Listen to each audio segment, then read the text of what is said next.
Hi guys, welcome back to another cook along with me, Adam, the youth worker from Young Shrewsbury. Don't know what week we're on now, probably about the fifth week. And you guys are doing some amazing work. I'm really loving seeing everything come in that you guys have cooked, the photos and stuff, and getting the feedback is incredible. The last couple of weeks we've been cooking similar dishes to what you might find in some of your favourite takeaways. So we did the Big Mac a couple of weeks ago, and then last week it was the steak bake.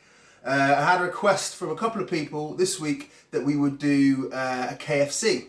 So we're going to make the Zinger burger, or similar to the Zinger burger, be a little bit more healthy than theirs probably. And also we're going to make some potato wedges. Now I know that they don't do potato wedges, but I don't want you to be using deep fat fryers really, because it's kind of dangerous. And yeah, these wedges are awesome as well. So the wedges aren't really KFC, but we're going to show you how to make a Zinger burger.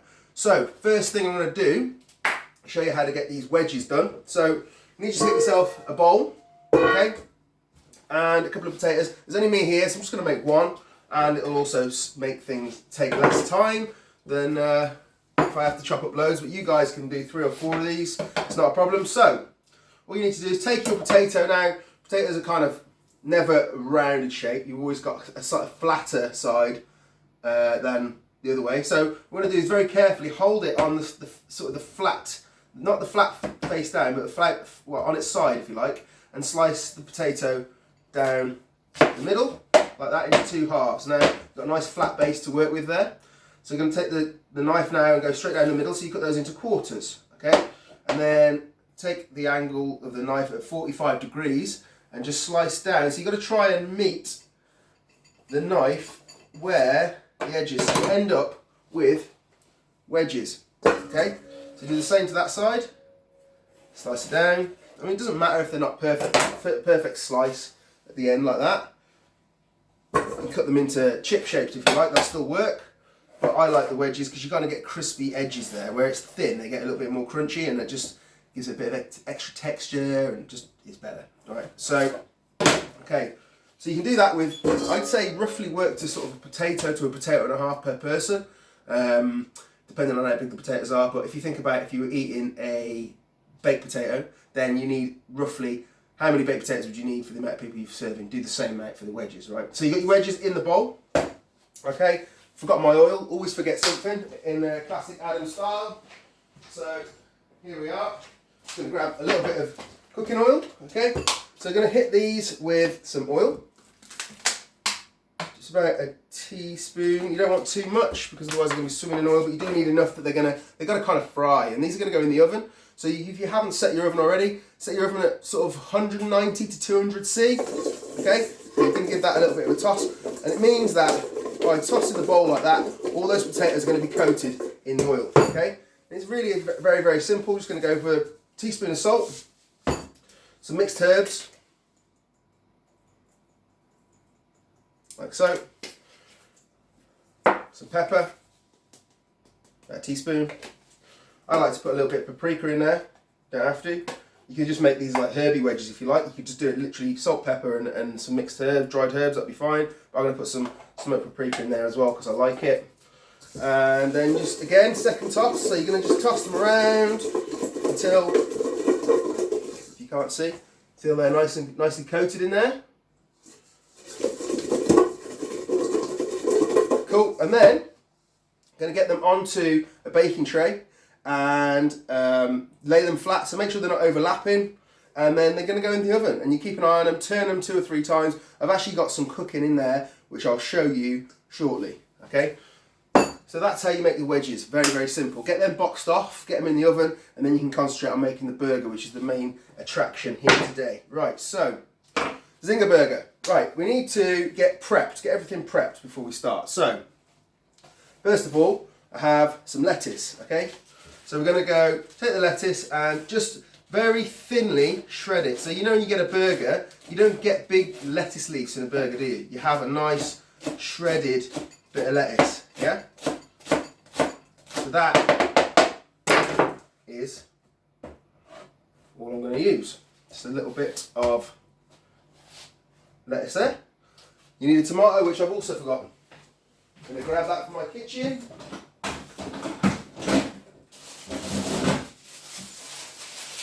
I don't even know if the Zinger burger has tomatoes in it, but again, I like to just adapt things and make it so it's, you know, how I like it. So I'm going to put some tomato in mine. So again, just going to go for a couple of thin slices of tomato. Okay. You don't want them too thick in a burger, you just want to know they're there. So get those ready. All good. Right, next thing is the mayonnaise. Okay, so a Zinger burger is a zingy burger, right? So you got a little bit of heat, a little bit of tang, and that all comes from the mayonnaise. So I'm going to take some standard mayo, maybe like 2 big spoons. 1, 2. Okay. I like to put a lemon in. You can put a bit of vinegar in there. Anything that's a bit acidic, you can put in. So half a lemon. Just going to squeeze in there, try and keep the pips out. Okay, cool. Now we're going to go in for the heat, which is a little bit of chili powder. So we're going to go for about half a teaspoon of chili powder. Pepper brings a great heat again, so we're going to go a bit of, I've got white pepper today, you can use white or black pepper. Okay, and I'm going to use a bit of this smoked paprika as well, or you can just use plain paprika, that's fine. Okay, so that's going to go in, and then literally we are going to just take that spoon and just mix all of that together. And that's going to make a nice, very simple, spicy mayo, which is going to give your burger a good bit of zing. Okay. Right, great. Okay. Now, next bit, I'm going to move this to one side on the green board because this is vegetables. I'm going to use green for veg because we don't want to cross-contaminate with the chicken that we're going to do here. Okay. Now, it's really important you don't cross-contaminate, especially with chicken, because you get very sick, basically. So I'm going to put those bowls to one side, and I'll show you what they are in a moment. First of all, we're going to take your chicken breast. Okay. Now, you might get 2, you might get 3 out of a chicken breast. I could probably get 3 out of this. Okay, so you're just going to take, you sometimes get like a mini fillet off the back. What I would do, what I'm going to do, is have, you know, you get like a box meal, yeah? Use that little fillet that comes off the back for like a boneless chicken dipper, yeah? So we're going to have that. But the main bit here, in fact, I'm going to cut that into 2. So I'm going to put that little dipper to one side, and then I'm just going to slice my other, well, slice the breast there in half, okay? Really, really simple. Now, I'm going to wash my hands because I've been touching raw chicken. Give me a second, that's what you guys need to do too. Okay, hands washed. Let's get the seasoning sorted. So, some flour there. Here we go with, again, this is a bit of a trend with the spices today. They're all going to be the same. So we're going to go smoked paprika. Going to go salt. This is into some flour. Okay, plain flour. Teaspoon of salt. White pepper. Whoops. Or black pepper. Okay, mix that up. And we're going to do the same again into some breadcrumbs. Now, if you haven't got breadcrumbs, you can, a really good thing to do, if you get some cornflakes, bash them up, yeah? So they're nice and like crumbly, into like, they make amazing crunchy breadcrumbs, so you can use cornflakes, or just blitz up some bread that you've got left over at home, or you can buy breadcrumbs in, it's entirely up to you, okay? But you want to season your breadcrumbs as well. So again, teaspoon of salt. I'm going to go in with the pepper and paprika. If you want to go a little bit of chili powder as well, you can. I'm going in. I like mine hot. Alright. Cool. Hopefully you can all see this. I can't actually see my camera to see what you can see and what you can't. So I'm hoping that you can see what's going on here. And then finally, I'm going to just season the actual fillets themselves with some salt.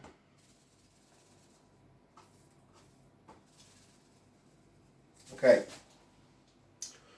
And all we need to do then is, so you've got your flour there, and we've got our breadcrumbs, which I haven't mixed up yet.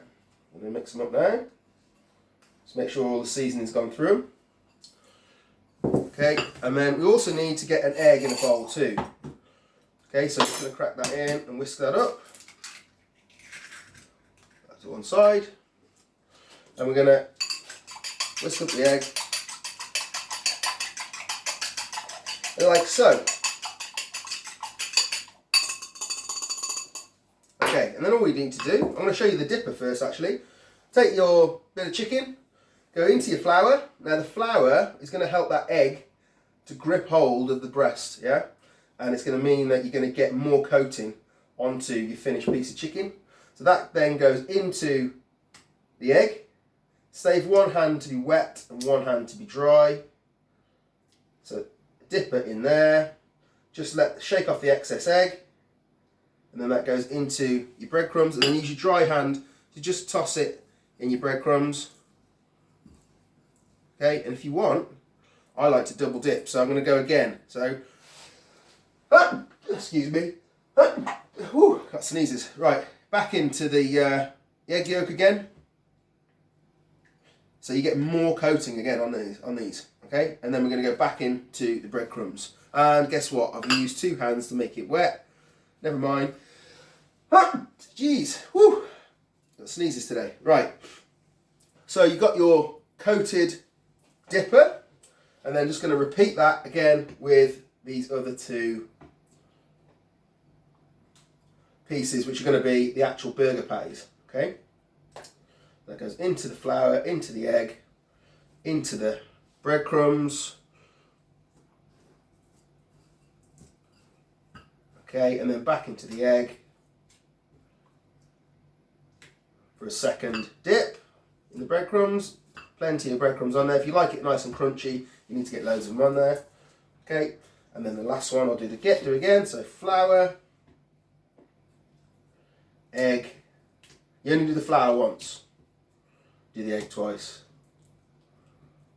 Okay, into the breadcrumbs.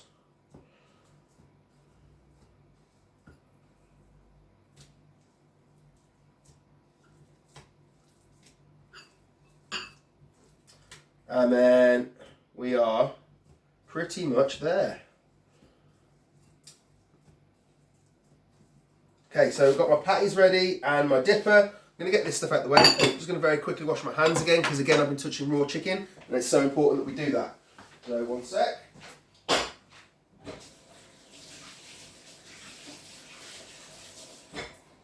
Okay, right, so now you could do this two ways. I'm going to fry it because otherwise it's not going to be very interesting for you guys because I'm just going to be stood here.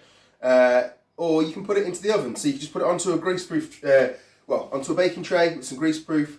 A little bit of oil, maybe give it a spray if you've got some oil spray, and then bung it in the oven and turn it over halfway through and they'll cook fine. But fried chicken is fried chicken, it is Friday, I love it fried, so I'm going to do it fried today. I'm going to turn my oven on, hopefully. Turn it on. Here we go, we're on.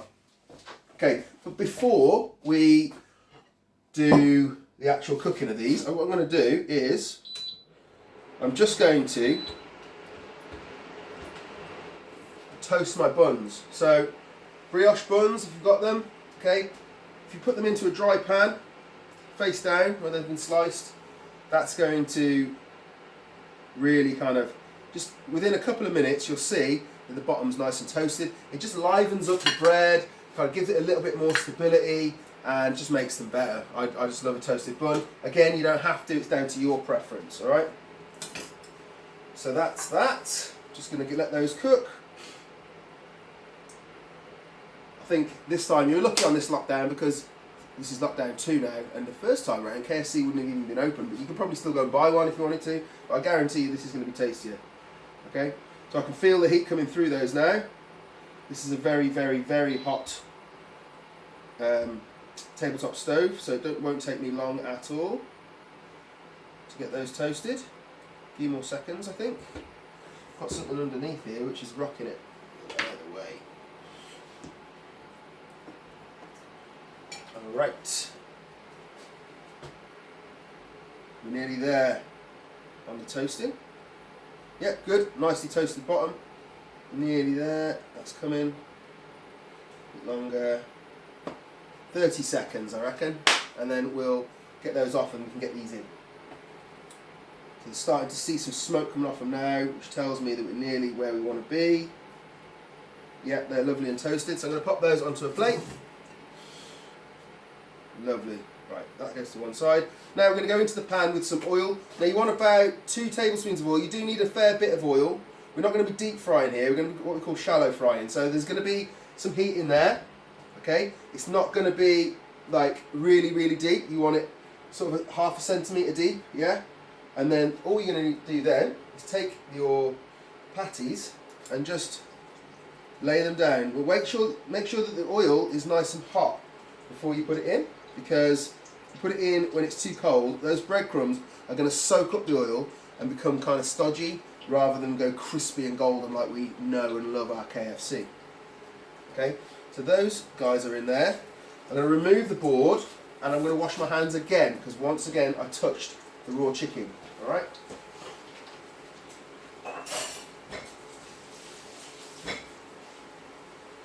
Okay, so they're ticking away nicely. I'm going to turn it down a little bit, because once it gets too hot, you don't want it ferociously hot. Once they're in and sealed, turn it down, because what you'll find is if you have it crazy hot all the way through, the breadcrumbs are going to burn before the chicken's cooked in the middle. Alright? So, what I'm going to do now, while we're waiting, is just get my burger buns loaded up. So, start with some of this lovely spicy. In fact, I want to taste this mayo before I. It's always good to taste them. Yeah, that's good, man. I'm up with that. Alright. So, with a spoon, nice layer of mayo. All good chicken burgers have a decent amount of mayo. It's just what we do with a chicken burger. Alright. Now, I have actually in the recipe I've put that there's cheese slices on this as well. I don't like cheese with chicken really, so I'm not going to today, but at the end you can put a cheese slice on the top as well. All you need to do now, put a little bit of tomato in, and also just a couple of slices of tomato, and then your lettuce, like so. Right, and then your burger buns are prepped, waiting for these patties, ready to go. What I'm going to do now, while we're waiting for this, these are going to be due a turn now. I'm going to just give them a little flip over. Oh, it's starting to burn a little bit. I've got my pan too hot there.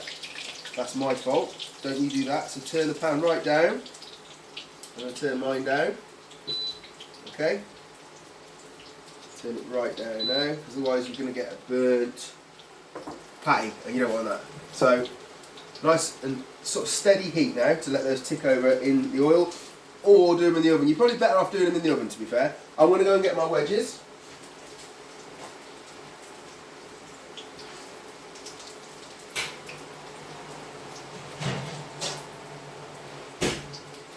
Okay, so when you take your wedges out of the oven, they look something like that. Awesome, yeah? Really, really good. So that, I'm going to pop that onto the plate there to go with everything else. I'm going to put this back in the kitchen, and then it's literally just a case of keeping an eye on your chicken bits, which are looking okay now. Turn them down, and you can move them around in the oil. Make sure the oil goes up the sides and whatever. Now, a good thing to invest in your kitchen is a temperature probe, right? Because this will tell you exactly when things are cooked. With chicken, the safe point for chicken is 72 degrees, okay? If you haven't got a temperature probe, then what you can do is slice it open and see that it's all white. If you see there's any pink inside, it hasn't cooked enough, it needs longer, alright? And if you're frying it and they're looking a bit overdone, again, you can drop them in the oven where your wedges have been for the last 5 minutes, and that will cook them more steadily and it'll stop them from burning. I'm going to see where we're at with these. So they're nowhere near done yet, they're only up 26. So we've got a little way to go. That one is a bit more done. So 47, 48, because it's slightly thicker.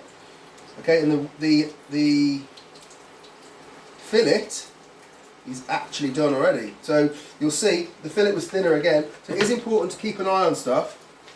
Alright, so that chicken fillet is now done. Lovely. I'm just going to keep these ones going. A few more minutes. Nice and gold. Looking great. If you do burn the crumb a little bit, it's not going to be too much of a disaster, because at the end of the day it's going to be going into a burger. You don't want to really burn it, but a little tiny bit of darkness is fine. Okay, I don't want you to be deep frying, guys, it's too dangerous. So if you have got a deep fat fryer and you want to do it that way, you can, but just do it with an adult, yeah, because if you get that hot fat on yourself, it ain't pretty. It ain't pretty. Alright, okay, so let's see where we're going now with this temperature. Oh, that one's getting closer. So that one's a bit further behind. But we're getting there. We're getting there. Keep them moving. If they stay in one spot too long, then you'll find that they'll burn as well. And if you move it around, just check that you've got an even colour, because you'll have different heat spots in the pan. You might find that the middle of the pan is hotter than the outskirts. So it's important to move your chicken pieces around and get them nailed down. So they're all evenly gold and gorgeous. That is looking awesome, I have to say. Alright, let's go check the temp again. Nearly there. Alright. Not long, nearly done. Very nearly done. Keep moving them. Alright. Don't take very long. We're nearly there now. So we're getting, yeah, that one's hit 72. That one's 78, so we're good. Right, so I'm going to take that off. Okay. And then we're just going to load them straight onto our prepped buns. Pop the lids on. Left the lid there. Lid on. Okay, going to put that lovely extra dipper in there. And there we have our KFC Zinger burgers with spicy wedges and a boneless fillet. I hope you've enjoyed it, guys. Much appreciate you tuning in again. If you could let us know what you'd like for next week in the comments. You know, I haven't decided, don't normally decide till Monday or Tuesday what we're going to be cooking for the following week, so I can take requests, let me know. I will drop the ingredients list into the comments as well, so you can have a go yourself. And I'll see you next week. Thanks very much.